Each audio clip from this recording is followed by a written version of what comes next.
at my breakfast table, 7 in the morning. You don't just talk business, you talk family, you talk gentleman to gentleman. But then I have a responsibility to Houstonians. I took an oath to protect them. And I don't know if you know my background. You know, I chaired criminal justice for 30 years. This ain't the first tough decision I've had to make. 106 prisons, 150,000 inmates. It was my responsibility to see that that agency and its $3 billion budget ran properly. I make the best judgment I can for the assignment that I've been given. HBD has been challenged since the incident reports were revealed. It's been under 4 police chiefs, 8 years of the previous administration. You know, there's plenty of fault to go around. I was chairman of criminal justice. Regularly, they would bring me issues and challenges, and I would collaborate and we'd fix them. It's amazing to me that this was hidden. Apparently, some folks knew it. Even the email that's been revealed showed Acevedo knew about it. But what my purpose today is, what's in the best interest of Houstonians in regards to public safety. And I'm ready to move forward. And that's what we're going to do. Mayor, you talk about making tough decisions. Sure. Can you just help clarify for us and for all the public? Sure. Was this a decision Chief Finner made on his own or more at your urging? In other words... Well, when I say a tough decision, that is the acceptance of his retirement. Obviously, we've had a dialogue. We're in constant contact about the operations of the department, the investigation, the review, the IAD. You know, when we had to reopen it, Thursday afternoon was a major game changer. That the person that started the investigation at IAD writes a letter that she heard such and such at a meeting in Houston that everyone knows was a command staff meeting, and she wasn't in the city. That's what the department's talking about leading into the new email that was revealed. So my judgment was we've got to get back to crime fighting. We've got to get out of the press. We've got to have the officers have good morale. When I got elected, the morale was boosted. In recent weeks, talking to officers up and down ranks, that they were concerned. So, talking to Chief Finner and what the options were, he retired. I accepted it, and it made... Sorry. Mayor, if I may, in simple terms, was this retire or you're fired? We kept the dialogue going to the point that he retired. Did you ask him to retire or give him the option to retire? No. He's a professional. He's a good man. He has family. Chief Finner chose to retire. I accepted it. And it was not easy because he has feelings, he has a life. The conversation is so much a part of what he's contributed to this city. 34 years. Mayor. The gentleman went from lieutenant to assistant chief. He has a distinguished career. But the department was being overwhelmed by the discussion of new information. The email that revealed some discussion by Chief Finner, and I understand, and except that he said, I'm just not aware of it. But that doesn't speak to the concern of the rank and file or Houstonians or this press. So did those emails lead to the conversation? It was a final straw. I think that can certainly be an honest statement. But it was on top of the Hatcher letter and the backlog, and I could go on and on and on. It was the cumulative impact that it was have on the morale in the department, the focus of the officers, and the confidence that Houstonians need to have in their police department. Here's the bottom line. Chief Fenner was spending so much time dealing with the press, dealing with the department. He hasn't had a conversation with the employee groups. It was affecting operations at HPD. That's the bottom line. I dealt with it because it was a distraction to the mission of the men and women in HPD. I know suspended cases is a systematic issue at HPD. How is changing the chief going to solve the problem? It will not be bothered at all. It's a smooth transition. Satterwhite was the acting chief that Chief Fenner left to run the department when he would go out of town. So there's this very smooth transition. Here, how long was last night's meeting with Chief Fenner? I didn't have a meeting last night. Or how long was the meeting? You saw me out of council chambers yesterday afternoon. We were discussing the best pathway to take. And how long was that meeting, sir? I didn't put a time frame on it. And was that meeting called It was by not you, quick. or- This was not an impulsive decision. You know, I was with Chief Fenner all day Saturday. And I asked her, because we were with Chief Fenner yesterday, and hours before, he made it clear that there was no signs of him retiring, and said, in fact, he indicated to us, sir, that You'd have to ask him. I mean, I was in the discussions, but it was a process that took some time to consider transition, retirement benefits. I could go on and on that factored in. I so appreciate his public service. There was a transition plan that allowed him to retire. And does Chief Satterwhite come in as an interim He's acting chief, acting chief? and that'll be determined as we go forward. What are your plans, if any, in terms of an acting chief of searching out, or are you going to be searching? That hasn't been determined. Mayor, given the recent We'll do the best revelations- interests of the department. Pardon me, sir. Given the recent revelations, can you help clarify, is Chief Fenner now a subject, I'm hesitant to use the word target of the IAD investigation, or should he be? I don't Because there's think still that- the issue of how did Well- this code come about, who is to blame, and who's going to be held Well, accountable? first of all, we're not playing the blame game. There's plenty of blame to go around. 4 previous chiefs. And it's amazing to me that McClellan 2014 presentation to council doesn't get more attention. He said in 2014 we got 20,000 cases that we just can't get to. That was kind of the beginning of the issue. You got 3 other chiefs. You got an administration. You got HPOU. You got council. I'm just shocked. You got to understand, I've spent my whole adult life in public policy. I cannot believe that it goes over 200,000 cases that are not incidents that are not being reviewed, and not someone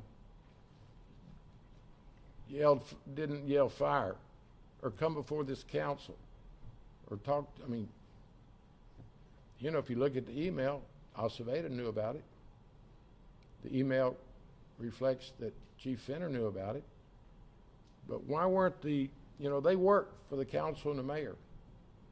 Why wasn't the elected responsible people given that information before it approached 260,000? Senate Bill 14. I'm surprised, where were y'all? I'll say that.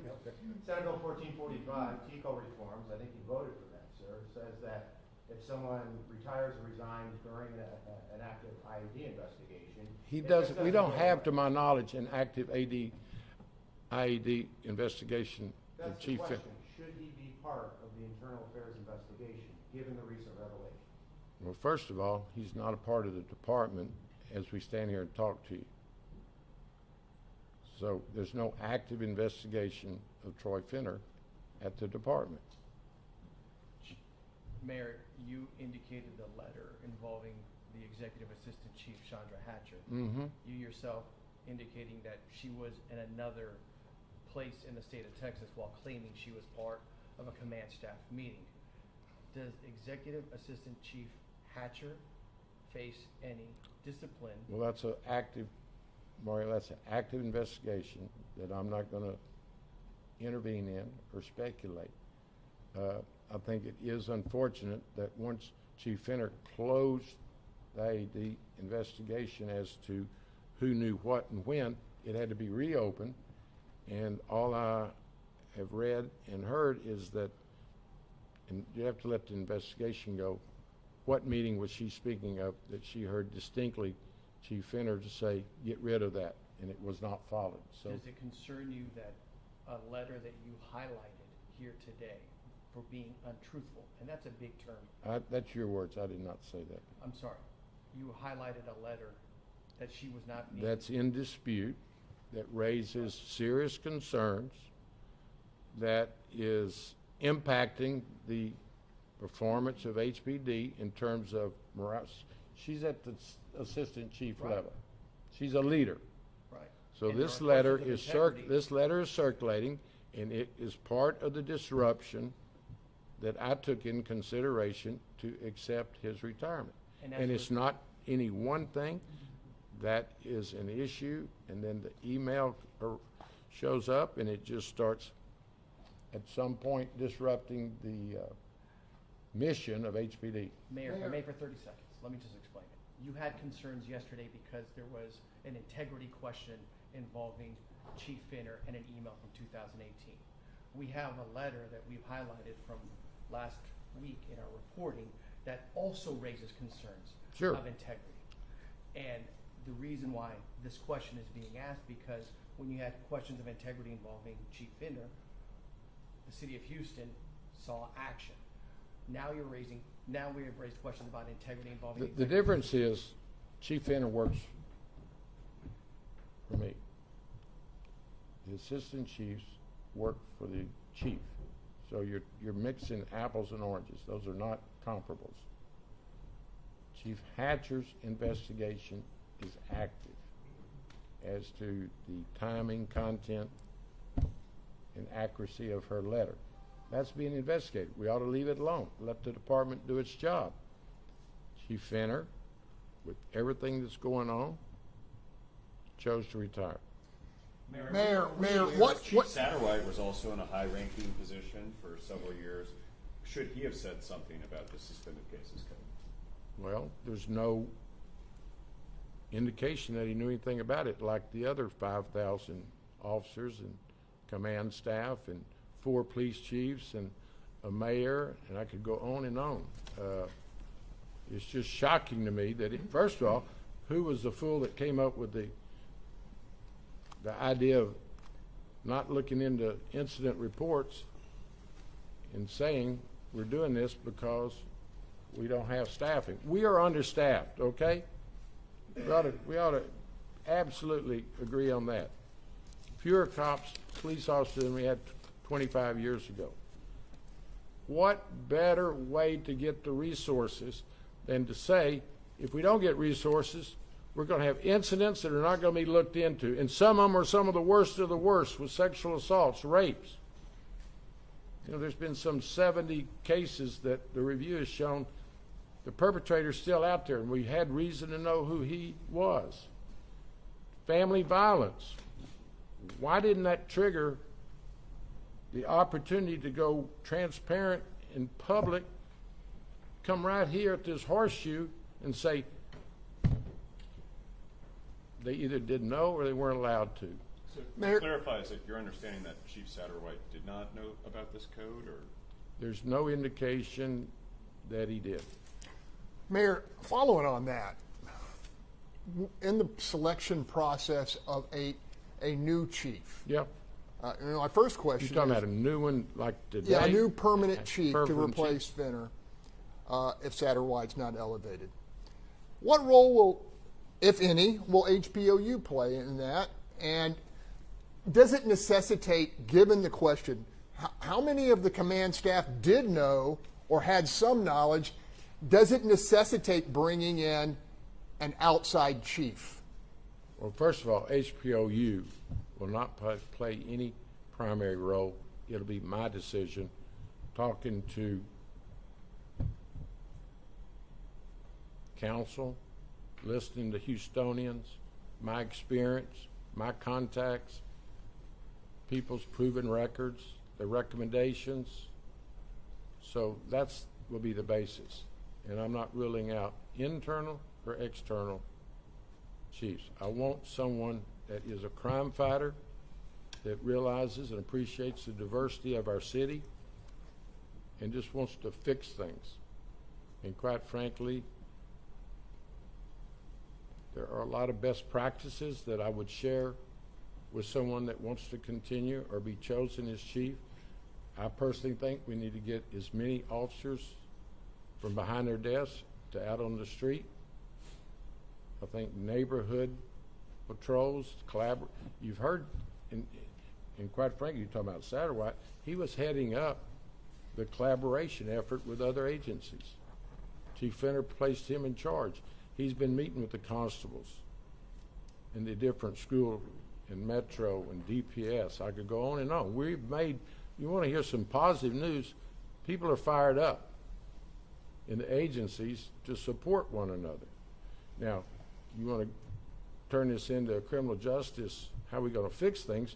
We need resources on the streets, but we need them in the forensics. We need the courthouse. How much time do we spend here yesterday and today talking about public safety and hotspots, and whether it's over at Potomac or whether it's on Southmore, hotspots are across this city, and we can't get to them. Well, Mayor, do you have an updated timeline on when you expect the internal affairs investigation to be wrapped up? And second Well, there question, was one closed. The big one was Thursday, up till Thursday. There's been a new one open. There's none that's been filed on Chief Fenner. So, you know, it's a process. And no, there's no way I would know that. That's an internal decision for HPD, quite Fair enough. frankly. Let me ask you this: when it is all said and done, signed, sealed, and delivered, Yeah. what can the public expect to see in terms of documentation and transparency? You're talking about the IAD? Yes, sir. I think you have to wait and see what they report. I mean, Well, the reason I asked is Chief Finner, before he retired, pledged that he will be very transparent when it is complete. I'm asking you. Well, obviously, do you I expect think now interim acting Chief Satterwhite to do the same, or is the window of transparency going to close? no, transparency is our best friend. And Chief Satterwhite will be very transparent, as I am. It's your department. It's your IAD. Of course they should reveal what their findings were. It was prepared to be done. Let me just tell you what. Thursday morning things were in a lot better shape in terms of going forward, conclusion of the review, and then Chief Fenner had to deal with a reopening of IAD, which was a setback, and then he had to reopen it, and it's a process as we're going forward. Mayor, considering that there's been a closure, a reopening, a lot of internal members impacted at the highest levels. Sure. Have you given any reconsideration of a potential DOJ investigation into what has taken place here? No, not Why? at all. Well, you know, I approached them before I did my review panel, and they said there's no allegation of a crime. I just wanted the Justice Department to use their resources, their investigative tools, their technology, and assist HBD and also this independent review group that I put together. And they said there's no allegation of crime. I mean, I would even challenge you. What would they be investigating? They don't deal with allegations. They don't deal with internal policy. They're a crime fighter. And there's been no, let me just emphasize, there's been no allegation through this whole process of criminal activity. In light of the Hatcher letter to launch this investigation, and the questions of integrity behind that, I believe that might be a development, which is why I asked this Well, question. that's, as you describe it, it's an integrity issue, and it's not reached the threshold of Is it- crime. And that's I the mean, reason you need to let the Is an investigation. IAG letter a government document? Sir? Is a discovery letter part of a Yeah, government I don't know what document? law school you went to, but, No, it is, but- correct? but- But if you but there's been no allegation. Right. That's just the beginning of an internal investigation. That's why you have that process. And then they'll give their report, and then we'll see what it says. But you can't sit here and put somebody on trial and make, words matter. I think Houstonians also are concerned about an investigation, sir, that started off a letter that is showing. Well, It is that's not the being- reason Houstonians ought to appreciate the Internal Affairs Division doing their work. It's a time-honored way of investigating officers. They will give a report, and then we'll see where it takes us. Mayor, Proposition B came up strongly during this session this morning, and your collaborators, Paulus and the others, are actually asking questions, and the city will want to know, because you had already announced that you have a deal, and that the issue with the firefighters has been settled. And then we come here, and there is this confusion of councillors seemingly asking the residents and other people, what's going on? What are we going to get in the budget? What is this all about? Is it 1 billion or 8 trillion? Are you saying that what you said, vis-a-vis working in collaboration with your councillor, is being kept aside and you are just doing whatever you want? Or there's something they need to be told, and which we also want the residents to be told about this Proposition B? What's going on? Do we have a deal? Or as the attorney was saying, You're talking about police or fire when you say no, a deal? Which- Proposition B is fire.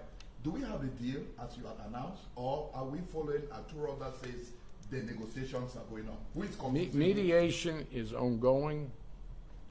The judge is closely monitoring it. The final agreement has not been signed, taken to court. But you announced a final agreement before. Of course, the courts are open process. I'll let you be one of the first persons to see it. Mayor, you lead a minority-majority city. It's been that way for a long time. Do you think that the department should be led by a qualified commander reflective of that minority status, minority-majority, African-American, Hispanic, Asian? Sure. I mean, it's all important. And I have a strong record of diversity. That'll be a consideration. But qualifications, the ability to lead. So, yeah, the diversity is a part of everything we decide around here, as it is in our communities. I do think there's an opportunity to come together. I would hope this tough decision is not used to divide the city. I won't play a role in that. I'll fight it. Public safety is not a Democrat or Republican issue. If you want to speak to ethnicity, the African American community is in need of public safety probably more than any community in Houston. The unreported crimes that go on in the city are striking. You know, that's the reason I've questioned the crime reports. You know, does it factor in higher response time? The failure to report? The undocumented community is afraid to turn in domestic abuse? So I can go on and on, but no, this is not lacking in diversity and respect for all of our communities. Mayor, How's that process gonna be, Mayor? One quick clarification. How is gonna be that process specifically to choose the permanent chief? Are you going to have a method to find the new chief? Are you gonna talk to Houstonians about it? How are you gonna get that feedback? I'm going to use 52 years of experience, contacts, real-time contact with Houstonians. Obviously, I have a team that I've put together at City Hall that is diverse, that's going to help. I'm very fortunate to have a relationship with all the employee groups. It's how you govern. It's how you make decisions. You gather as much information and advice as you can get, and then you make the call. And then you're held accountable. You haven't estimated a time frame for No. It's real premature to talk about the process of selection. You would establish an outside third-party committee to look at the issue? No. What's, You're looking at the committee. no, the group you had with the Raiders and... Who? You had established an outside committee to look at the... The review panel. Review panel, Yeah. What's their role going forward? Same. I wanted them to give a report this morning. They were prepared to, but because of the changes that's taken place in the last 48 hours, I thought it was best that they would wait till next week so we can focus on their report. Mayor, what one exactly did Finner clarification, tell Mayor. you? The dialogue you mentioned earlier, just yesterday, was that in person, over the phone, vis-a-vis your chief of staff? or did- We've met, and over the phone, staff was involved. This I was yesterday running, afternoon? yeah. Okay. Mayor, what exactly did Finner tell you whenever you had that conversation, whenever he told you? Well, I think, quite frankly, that's a private conversation. It involved transition, the process, how to protect the city. So it was just what you would expect, how we meet our responsibilities. Mayor, will we have a committee to select the next chief? or No, ma'am. Now, I could do like a lot of folks do for show, come up with an advisory group, gives you an opportunity to appoint some folks that largely is for show. You know, I can start naming advisory groups that complain to me. We were appointed, we have never been given an assignment. No one listens to us. So I'm much more a can do, let's fix it, use experience and contacts and go forward. So those families, they're waiting for an answer on Who? those cold cases. Families that they're waiting for an answer for a long time. They Sure. see a light on the tunnel. Sure, that is one of our priorities, to make sure that everyone's been contacted. It's an element of the report that my review group was going to give. They've reached out to HPD to make certain that they have made those contacts and they're accurate and timely. And so, yes, the victims are the ones that we need to spend more time talking about. And that was part of my consideration. We've got to have a police department that is back to crime fighting, response time, recruiting. You think recruiting hadn't been impacted by the activities that we're describing? I want people to get back to doing police work and get out of the press. That's not where the police department on a daily basis belong. It had become a distraction. If you don't remember a thing I say, the decision to move forward was made by the distractions that the department was encountering in every department. The morale was being impacted. I talked to officers at every level, diverse officers. They call me at 10 o'clock at night and they tell me how it's impacting the morale and operations of the department, to the point that I met my responsibility. And I'm very confident with where we stand today. With that said, let's go to work. Thank you. Thank you, Mayor. Thank you, Mayor. Thank you.